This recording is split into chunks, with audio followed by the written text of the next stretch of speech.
This is a $1 million question, and we're slowly getting to the heart of the answer. And right now, we're generating zero point 0.7 Bitcoin per day. Within a year, we hope to generate, 5, 7 Bitcoin per day.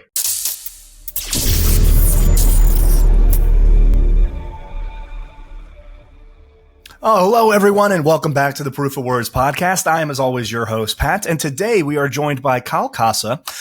Kal is an advisor for Bitcoin mining group out of Ethiopia, Westdata Group. Maybe, Kal, if you want to tell us a little bit about yourself, that would be a great place for us to get started. Sure. Thank you, Pat. So my name is Kal Kassa. I'm working in Bitcoin education and now kind of shifted into Bitcoin mining with my clients, Westdata Group. They've developed 30 megawatts here. And so in total, Ethiopia is now using 600 megawatts. So just supporting the education and just to mine Bitcoin, 600 megawatts. Correct, just to mine Bitcoin, which is significant. That's incredible. I would have never imagined Ethiopia had such a relatively large Bitcoin mining population. I mean, that's amazing. That's what. Well, 2 years ago we didn't have any population, right? And then this past year we've seen about 10 or 11 miners come operational. Some as big as 120 megawatts. This is a facility in the south of the country, I believe, partnering with Canaan.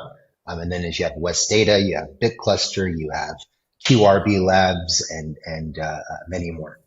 So what changed 2 years ago? I mean, was it more like an influx of capital that was tied to Bitcoin mining? Was there something geopolitical about it where energy became cheaper? Was Bitcoin mining banned? Or what's the rationale for this suddenly becoming a thing quite literally in 2 years? Sure. So I think our Ethiopian Electric Power, EEP, has been investing not only in the production of power through the Grand Ethiopian Renaissance Dam, which is a 6 gigawatt dam. It's the largest in Africa. So that is slowly coming online. I think it's about 20% at capacity now. And then you have substations being built all throughout Ethiopia. So that, of course, supports miners having access to this energy. The energy is at 3.2 cents kilowatt hour, which is very attractive globally. So I think all of these things kind of, came in at the perfect time. And about 2 years ago, you saw the first Bitcoin miners register. And about a year ago, they became operational. So I think another factor is probably the halving, right? That came into effect April of this year. So miners all around the world are looking for cheaper places to hash, and Ethiopia fits right in their scope.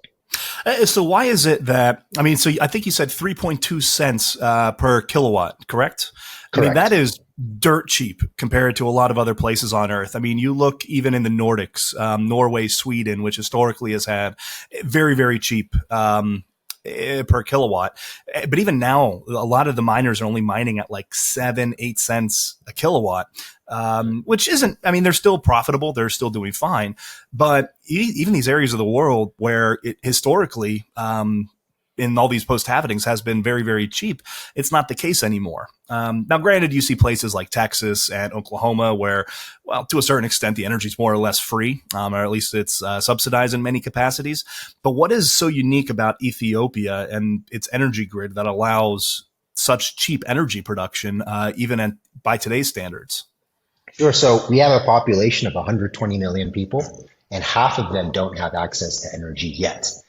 So what the power producers are doing is they're investing in long-term infrastructure, and they're going in and building substations that are beyond the capacity of what the city, the industrial zones, the commercial centers are using, right? This is anticipation that we're going to be joining a middle class. We're going to be, using more energy. But right now, we have a lot of stranded energy, So more than half of the 6 gigawatts that we're producing now are going to waste. And so I think this creates a perfect opportunity for the miners coming, help build out our distribution transformer network X, Y, and Z. And I think they call it balancing the grid, right? So you'll hopefully have more of our population have access to energy purely because there's a miner in their backyard, supporting that substation with, daily energy required. So it's kind of a step by step, but we have a lot more capacity than we're using. So that's creating a great condition. And it's interesting that you put it that way because it's kind of It's almost to a certain extent counterintuitive. When people think about Bitcoin and its energy production, obviously Bitcoin uses a substantial amount of energy. And what people don't necessarily understand is that you have to maintain a balance, as you said, for grids, especially smart grids. There are periods of overproduction, but the worst case scenario you could have is underproduction during a period of time and end up not being able to satisfy the energy requirements of a either commercial, industrial, or even more importantly, retail areas, right? I mean, if That's people right. are without power because of, I don't know, somebody fucked up and just underproduced that day, they're not going to be really upset when they can't Netflix and chill later that evening, right? That's right. And I think Bitcoin, so we've seen this now in Texas and Oklahoma, where Bitcoiners have come in, Bitcoin miners have come in and said, hey, we're not only going to help you stabilize the grid, but we're also going to give back certain profits from the Bitcoin mining to the publicly owned energy producers. And it actually ends up becoming a bit of a tax subsidy to a certain extent. Is that something that you think Ethiopia and the government will embrace over time, or is this still so nascent in its stages there that they haven't even necessarily thought that far through yet? No, absolutely not. In October of last year, we actually saw an MOU, a memorandum of understanding between Ethiopian Investment Holdings. So they are kind of the sovereign wealth and asset managers of the country. They own the airlines and the banks and so on. It's chaired by the prime minister. And they wanted to go into a partnership with Westdata Group, right? The Bitcoin miners that I'm advising. So we're still kind of seeing if the details of that agreement go through. But I think it's incredibly bullish to see the Ethiopian government not only allow Bitcoin mining, not only sell energy to Bitcoin miners, but also say, hey, look, what's the potential for owning equity? You know, how much is this hardware and can we join this industry? So I think it's incredibly bullish, and I hope to see it happens either with Westdata or another miner. Maybe they'll do it on their own. I know they have several administrations and agencies that are responsible for public key management and servers and offline solutions. So maybe this is something that they spearhead on their own. So one of the attacks that always happens to be thrown at Bitcoin and especially Bitcoin miners is frankly how much energy it does use. I mean, Bitcoin uses a lot of energy, depending on which estimates you listen to. It might be anywhere between 120 to upwards of 160 terawatt hours per year, which sounds like a lot. But as a species, I mean, we produce roughly about 150,000 terawatt hours a year. I think somewhere around that number is accurate. And even then, we end up overproducing anywhere between 15 to 25 terawatt hours a year, just energy that we burn resources for that just dissipates, right? Now, when you think about it like that, okay, let's call it 150 terawatt hours of, let's say, 20,000 terawatt hours that's produced and wasted. It doesn't seem like that much anymore. I mean, do you guys have any, whenever you're speaking with groups or even politicians or the Ethiopian government, are these concerns that they raise with you? And what do you do conversationally to alleviate those concerns, to show what the true benefit of Bitcoin can be on the environment? Sure. So I think we have a fantastic position in Ethiopia of using hydroelectric resources. So 92% of our energy in Ethiopia right now is being produced by the Nile River or rivers along the Nile River. And so that gives us an incredible advantage over other countries that maybe, you know, their sources of energy aren't as clean. I know it's a difficult way of you know, maybe describing that, but hydroelectric, I think, is a fantastic source of energy. Now, what we do need to acknowledge is that if you're not using at least, I believe it's 20% of a hydroelectric facility's capacity, then the generators and some of the components start to degrade. So there's kind of a balancing act. You can't use too much, you can't use too little. Hopefully, we get to a point where we look at a market. Is that something like due to the ERCOT. moisture? Is that something due to the moisture in the air around a dam facility that the rigs eventually erode, or what would cause that? I want to say it's something to do with sediment and mud buildup in some of those channels. But I would have to get back to you on that. But when you look at Texas, they have a great market with ERCOT. I've worked in some of those Mhm. big facilities with 40, 50,000 miners in the middle of nowhere. And it's amazing to see right around 5 or 6 p.m., you'll actually get a signal. And within a millisecond, you'll need to turn off your miners. We call that curtailment. And we do that because, of course, at 5, 6 p.m.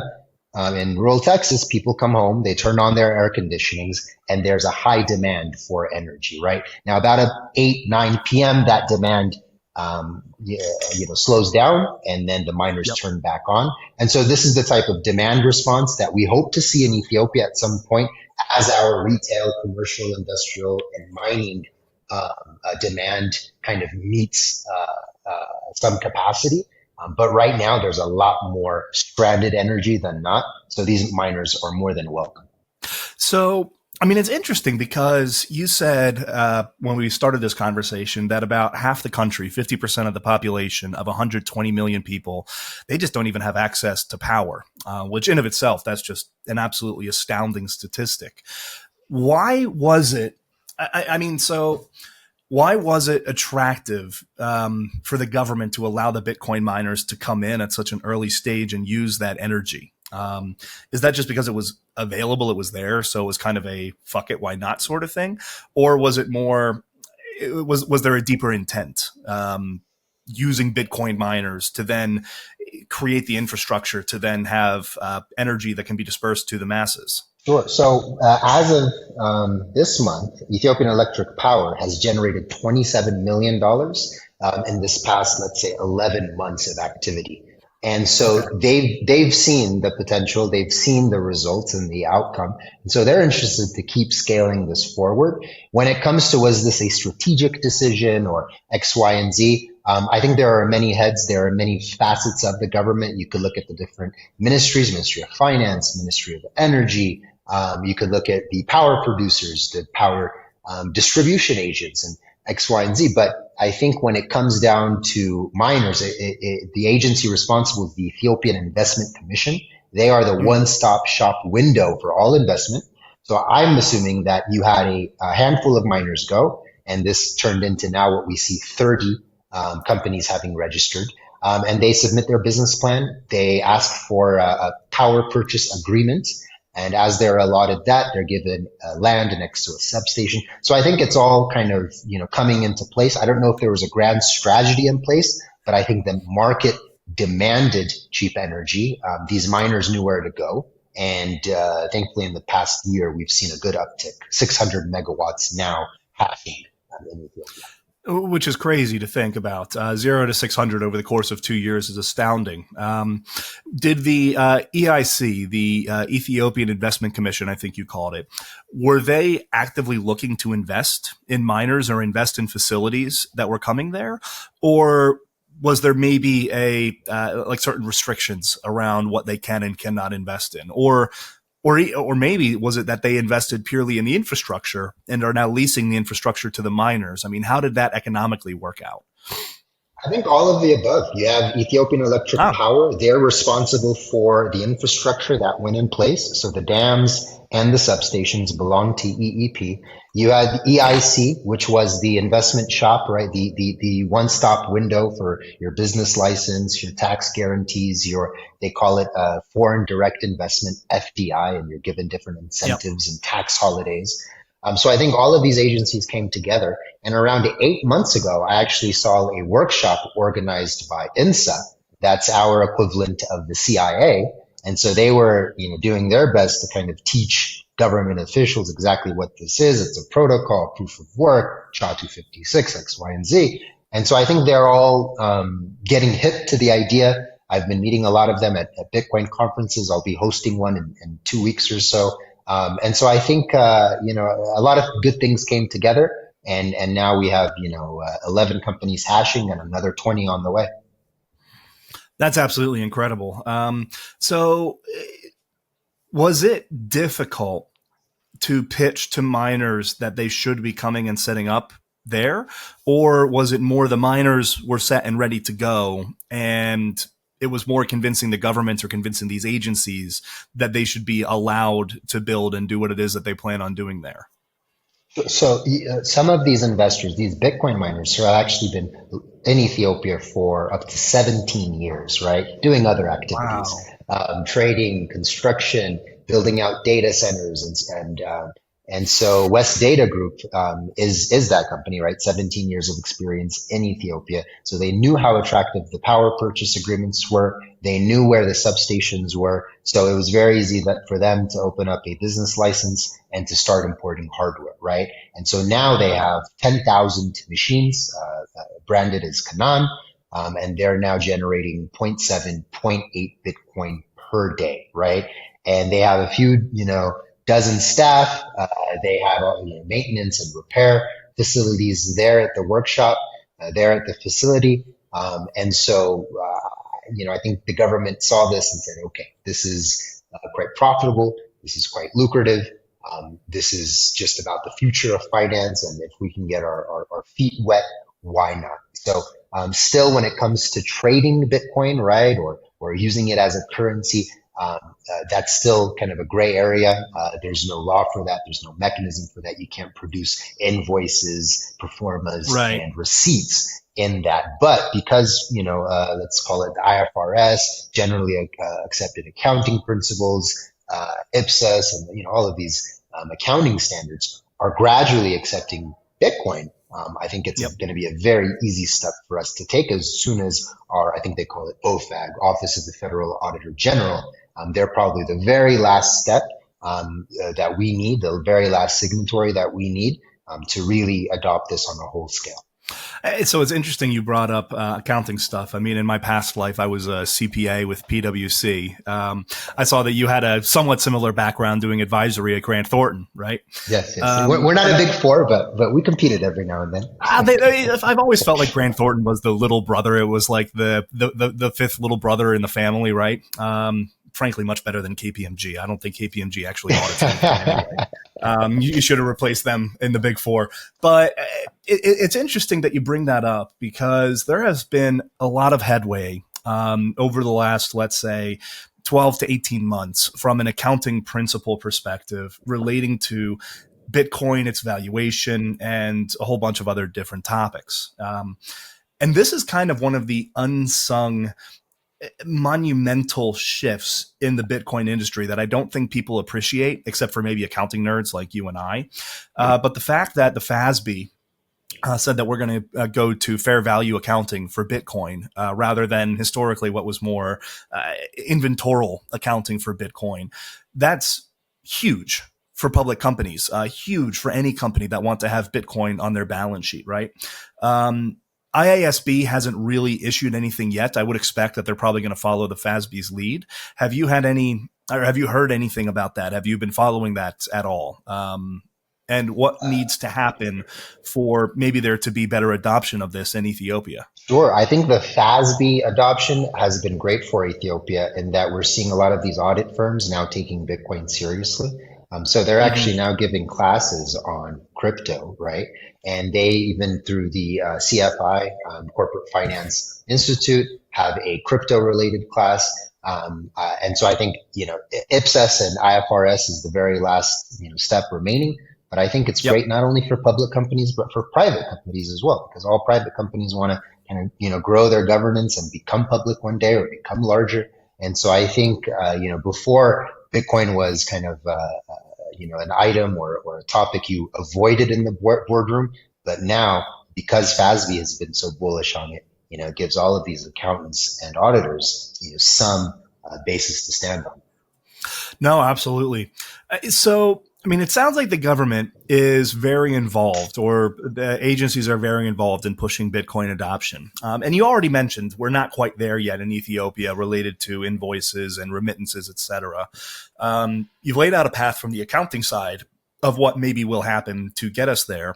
Do you see the government, or do you see Ethiopia adopting Bitcoin as a means of payment? I mean, maybe not going full Bukele, adopting it as a second currency. I don't think most countries are going to do that. But what can the government do, or what would you advise them to go towards more of a Bitcoin standard, and what needs to happen for us to get there? Sure. I think Ethiopia has a very young population. So of those 120 million people, 75 are under the age of 26, 27 years old. Oh, So wow. digital adoption is happening very quickly, right? If you think of Germany, Japan, the US, right? How difficult it is to make changes, right? Purely because their population dynamics, right? They're a bit more Germany open. just started using, like Germany finally just started phasing out cash because of COVID, right? I mean, I remember when I first moved to Germany about 10 years ago, if you went to a restaurant, 9 out of 10 didn't take even credit card. Now, granted, There you that's go. changed where 9 out of 10 do take credit card now, but you still have, there's one Greek restaurant around the corner from where I live that they don't accept anything but cash. But it's crazy. And I think that emerging economies such as Ethiopia that better embrace digital, they're going to have a significant competitive advantage moving forward, especially when you consider the depopulation of the natives in Western society. The German birth rate is declining, Japan's declining, America's declining. It's crazy. That's right. That's right. And so that alone will give us huge shift, right, towards using, let's call them digital technologies. But I think Right. when you look at Ethio Telecom, our government telecom provider, and Safaricom, right, M-Pesa and Telebur, they have all of these digital money solutions and apps and super apps for spending money on your phone, right? So I think as people get more used to this idea that value exists on your phone, there is cryptography for public key and private key communication and X, Y, and Z, they'll naturally fall into the position, okay, what's the best type of digital currency, right? Because right now they're being exposed to the legal tender, CBDCs, USD, USTD, Mm-hmm. right? But I think there's going to be a kind of a graduation okay, what's the better store of value? And I've put the education out there. I've translated it into various Ethiopian languages. So as people are in the right place to get orange pilled, right, as they're building value and saving value and seeing their value get inflated away through war and crisis and X, Y, and Z, they'll fall into this position of learning about kind of Satoshi's innovation, right, past 15 years of cryptography. And so I think it's going to be a great marriage between our young population, increasingly going digital, and them discovering Bitcoin in the process. So let me ask you this: you mentioned Bitcoin as the store of value, and I do think that Bitcoin is the ultimate digital store of value. Do you see a world where Bitcoin in Ethiopia ends up getting used for remittances, or Absolutely. do you think that Absolutely. it's more going to be like the Tethers of the world, the Circles? I don't know exactly which stable coin has the most penetration in Ethiopia, but do you see stable coins maybe more taking on that role? I mean, stable coins do make sense for many people just because there's very little risk of volatility and they understand what the dollar is. But that being said, because it's so, I won't say easy, but easy to build payment gateways on top of each other and make these Yeah. tools interoperable, like, Strike has done, I think it's just going to be a very easy escalation towards Bitcoin. And then they will use it for remittance, right? So do you see, I mean, there's always this divide in the community. It seems like you're either a Bitcoiner or, I mean, I call them shitcoiners. I'm not a maximalist by any stretch of the imagination, but there is a very divided community within crypto. Those that think that Bitcoin's too outdated, too slow, too lethargic. Therefore, it really can't be used for anything. And the only value it has is the number it goes up.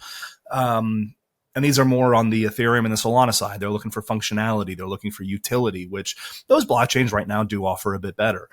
Do you have much of a community in Ethiopia for the other coins, or is it really more hyper-focused in and around Bitcoin? There are other communities. We have Web3 communities. We have Ethereum communities. Cardano was very popular at some point. I think that shifted towards Solana. I Mm-hmm. think the difference is these communities shift focuses, right? They shift where they're building. They shift the protocol and tokens. And so there hasn't been a continuous building on a singular protocol, much as we've seen in the Bitcoin community, or let's say the Lightning community, right? Layer 2 and even layer Yeah. 3 products arriving. So I think it's great for the marketplace, right? It's a free market. People are going to be doing a lot of things with their money, right? Ordinals and NFTs and things I don't understand. But I think that's great for the innovation of it all. I think it keeps it fun and exciting, and maybe they'll innovate something that is interesting, and we can kind of fork over into the Bitcoin protocol. So I hope there's not a kind of a tense understanding between these communities, but there are different communities. What types of applications are you seeing in Ethiopia that are being more adopted by the mainstream? Are you seeing some of the, obviously NFTs, ordinals, et cetera. I'm sure there's probably some people that are using them there that are creating their own. Are you seeing most of the stuff being focused around remittances, focused around kind of Bitcoin infrastructural rails, such as custodians, remittance, et cetera? Or are you seeing the more degenerate stuff being built and used? So like the crypto monkeys and DeFi, the yield farming, all of that stuff. I mean, what really gets the young population of Ethiopia excited about Bitcoin and crypto? Sure. I mean, I'm sure we might have some degenerate activities, but we really don't have time for that here, right? So we're really solving problems. We're really putting Swiss bank accounts into people's wallets, right? Remittances, running nodes, having them access a server that they can trust. And then I think moving into things like e-commerce and also work or remote work marketplaces. I've seen that very big. 3 or 4 companies have launched this. And the idea is you'll have an Upwork or kind of a LinkedIn type community, but you'll have payment gateways in Lightning so that you're accepting Lightning as per deliverable, right? So those are the type of applications I'm seeing in terms of remittance, payment gateways, and these job communities.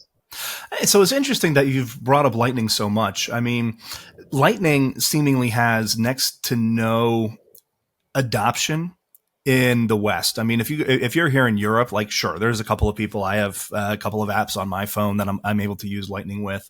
I set up a node for myself a couple of years ago. I don't run it anymore.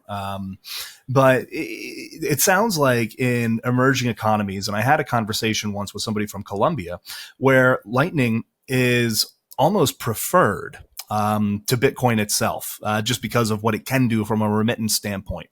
And all this conversation we have in the West, it's like, okay, Lightning is kind of I'll believe it when I see it sort of thing. But then you go and you hear stories like what you've just mentioned and what my friend in Colombia told me.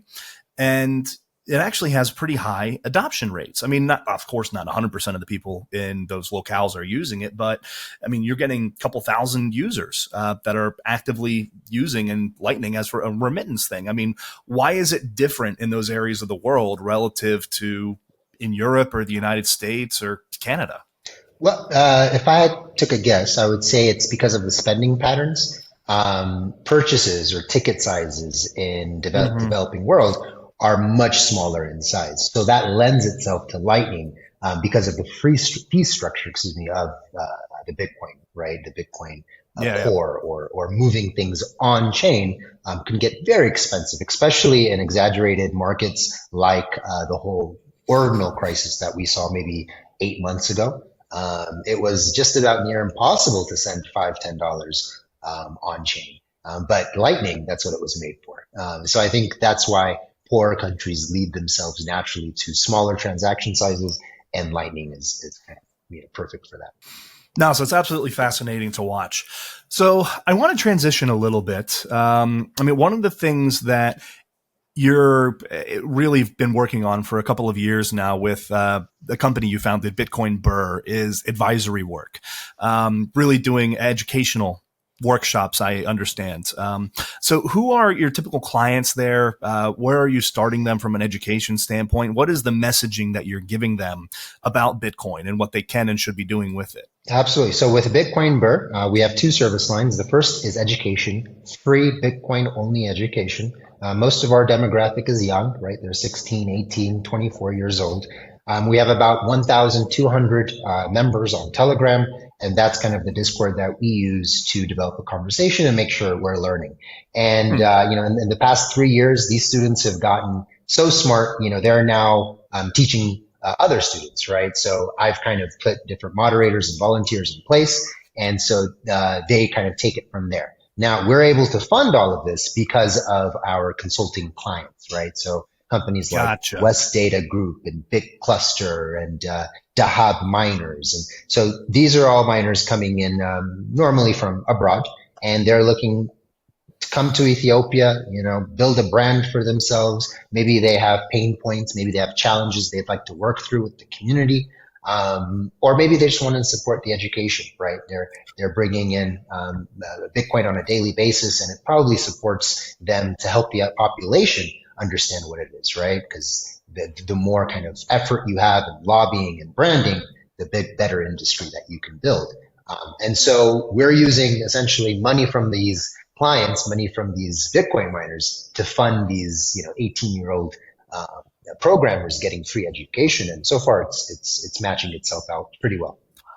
So what are you teaching these kids? Like what proof of work is, what Bitcoin can be used for? I mean, what does the typical education with Bitcoin Burr entail? Sure. So we have a standard 15-slide presentation. I've been giving the same presentation for 3 years now, right? I've been adding addendums as Ethiopia has kind of put a foothold into this industry. Right. But really, we start with the central question of what is money, right? So we look at store of value, medium of exchange. That's perfect. We look at the history of money, right? Ethiopians used to use salt and still do in some areas as a commodity for money, right? So we very much just stick to that question, right? We start off with what is money, and we give everyone the ability to answer in their own right. And the idea is as you go through the modules, as you go through the various YouTube videos and publications that we've written, you might get to an answer similar to I've gotten to an answer, you've gotten to an answer, and that tends to be Bitcoin, right? If you've studied it for 10,000 hours, it's gonna be Bitcoin, right? I never give the person the answer outright. I hope they get there themselves, but we really start with that question of what is money. So, and that's where I try to tell everybody to start. So I have friends that I've been telling for years to get into Bitcoin, get into crypto. A couple of them did over time. I have a whole bunch of friends that they own, I don't know, maybe like half a Bitcoin or something like that.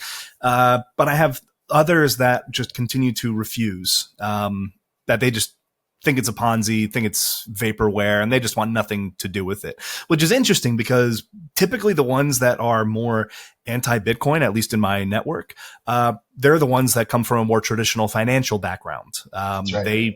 They had a business degree. They, worked in the Big Four before. They worked on Wall Street, etc. So for them, they're just so inundated and brainwashed to think that the dollar is money and nothing else ever could be money. And frankly, that's the way you're educated when you're growing up, at least in America. And it's probably the same pretty much throughout the rest of the world. I mean, if you grew up in Germany, depending on what year you were born, money was the Deutschmark. And then it was the euro. And how dare you be so bold to ever question that, right? So whenever I start those conversations, and I love that you said exactly this, I try to start it the same way. I try to ask somebody, well, what is money? Can you elaborate to me what you believe money is? And of course, they've never thought about that. They've never thought about, is it a store of value, a unit of account, a medium of exchange? They don't even know these goddamn terms. Mm-hmm. They just think it's the dollar. It's the paper that's in your pocket or whatever the bank says that they owe you in your bank account, right? What do you do specifically to get people out of that mindset? Is because you said you really try to help them arrive at a conclusion. And there's a bit of a bias there because you want them to conclude that Bitcoin is the best money. But how do you get them through that process? How do you deprogram them from what they've been told their entire life and what they've learned their entire life? I think this is a $1 million question. And I think, we're slowly getting to the heart of the answer. I look at your LinkedIn profile and your presence on social media, for example, right? Your podcast, Proof of Words, your firm, Samara Asset Group, right? I think we're all chipping away, right? Every little time we post, every conversation we have, people take different routes, right? So my 75-year-old father might take a different route than, an 18-year-old And so, and that's just, lived experiences. And like you said, in most Right. of the world, we might have to deprogram, kind of the monopolies of money that were built inside of our, social constructions, economic constructions, our laws, the Fed, right? So there's a lot of institutions that are keeping this lie, at bay, right? And so we Right. kind of have to figure out what's real, right? We have to go through history. We have to read our libertarian history. And I think if you're on the right track, you will come to Bitcoin. And so, yeah, I'm excited for it. I think it's just one conversation at a time. There are times where, even I kind of lose my bullishness. I have doubts even, right? What am I doing? Right. And then, but I think year over year, The morning you we're wake up being in Bitcoin. vindicated. Yeah. Year over year. It's good to look at this long term. And that's where you really do have to zoom out, right? I mean, I'm in the midst of a roadshow, having conversations with prospective bondholders. I think you saw a couple days ago, my company, Samara Asset Group, we announced that we're doing basically the Michael Saylor strategy. Congrats. It's a lot of money. Oh, thank you. Well, so we've actually held Bitcoin on our balance sheet long before Saylor did. Nice. Samara's had exposure to Bitcoin since its inception in 2018, and that was even long before I stepped into the company. But it's taken us some time to figure out how to create a structure that will work for significantly more conservative European investors, specifically German investors, where Samara is publicly listed, right? So we're taking a slightly different route than Saylor is, but nonetheless, what I wanted to say is it's difficult, I think, for people to imagine, or it's difficult for people to zoom out. Because we're hyper impatient. Nobody's patient with returns anymore, especially because you see some of the tech stocks and what they've done over the last 20, 25 years. You see Tesla go supernova, then you see AMC and the meme stocks whenever somebody on 4chan or on Reddit decides that they're going to pump it and the whole thing goes supernova, right? Everyone expects returns right away. And this inevitably just creates volatility. And unfortunately, Bitcoin is a bit of a victim to this to a certain extent as well, too. So it's difficult to zoom out and truly see how Bitcoin appreciates over a medium and long-term period of time. And everybody always asks me, like even today, when should I get into Bitcoin? What price should I buy Bitcoin at? And the first thing I tell them is, first you're asking the wrong question. If that's the question that you're starting with, I mean, it always has to start with what is money, and then you'll realize that one Bitcoin is one Bitcoin, and it doesn't matter what the fiat dollar is, right? That's right. And then the second thing I tell them is, when we're 5 years down the road and Bitcoin is trading for maybe $500,000 or $1 million per Bitcoin, you're not going to give a shit if you got into Bitcoin at $65,000. Or I actually think, we're recording this on a Wednesday. I think it literally just crossed 68K while we've been on the phone. But like, nobody's going to give a shit if you bought Bitcoin at 68K versus 85K when it's trading at $1 million. And it does, right. And because it is disinflationary in nature, it will continue to pump into infinity. Mm-hmm. And I think Anthony Pompliano, he said it on a podcast that I listened to this morning very well. Did you know that the cost of housing is actually down about 98% in America? Compared to Bitcoin? Yeah, I had my eyes did the exact same thing when he told me this, and I was like, "No, you're batshit crazy." Housing is, housing is down 98% in the last 8 years. Housing costs are down 98% in America over the last 8 years. And I looked at him and go like, okay, you're batshit crazy. That's not true. I've been looking at buying houses there. I mean, I spend most of my time in Europe, but my wife and I, we've been looking at buying in the States.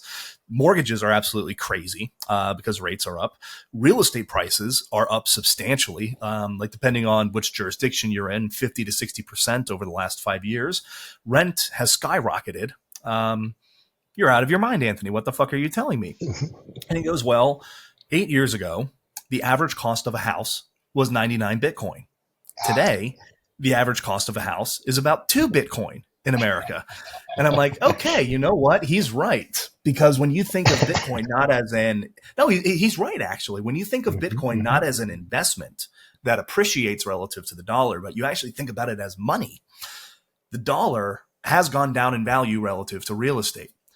Bitcoin has significantly appreciated relative to real estate, where if you were holding the right money at the right time 8 years ago, your housing costs are 98% less than they are today. And it's crazy when you think about stuff like that. And I think that that's inevitably where pretty much all assets go relative to Bitcoin over the course of the coming decades. Absolutely, absolutely. And it makes complete sense because I remember reading a book early in my rabbit hole called The Truth Machine. And it was about Bitcoin and cryptography and kind of the age of cryptography and exactly us finding some some truth to match our financial expectations with even, time, right? A lot of people enjoy the name time chain more than they do blockchain because of the, it's so definitive, right? As it verifies. So I think Pomp is definitely right on that. We'll be comparing to Bitcoin. We'll be comparing things to Bitcoin much more often, I think. Oh, absolutely. So, I mean, in the interest of time here, because we're kind of coming close to the end of our time together. So Westdata Group, Yes. You guys announced last week that you are nearing the finalization of the facility. What are the next steps for you guys there? What are the next milestones, and what specifically should we be looking out for over the course of the coming months as you get this facility basically up and running? Sure. So 30 megawatts right now is up and running. So that gets us about 9,000 machines. We're looking to expand into 300 megawatts. So right now we're looking at different banks, debt financing partners, potentially bringing on an equity partner. We're also speaking to hosting partners, right? A lot of people around the world have machines that they've already purchased and they just need somewhere to plug them in. They can't plug it in, I know. Exactly. So we're looking at all of those things to kind of support our growth forward. But we're receiving more land from the government. So the newest land is in Walaita Sodo. It's about 300 kilometers south of the capital. And so that will be a 20 megawatt plot. And we hope to be building, 10, 20 megawatts at a time.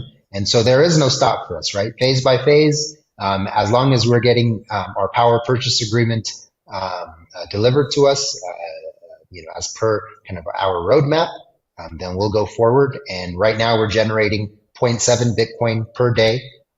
Within a year, we hope to generate, 5, 7 Bitcoin per day. That's just absolutely crazy. I mean, a Bitcoin saved is a Bitcoin earned, and you're basically stacking a Bitcoin a day almost, and you will be stacking a Bitcoin a day. That's just amazing. That's life goals right there. Find a way that you can earn 1 Bitcoin a day.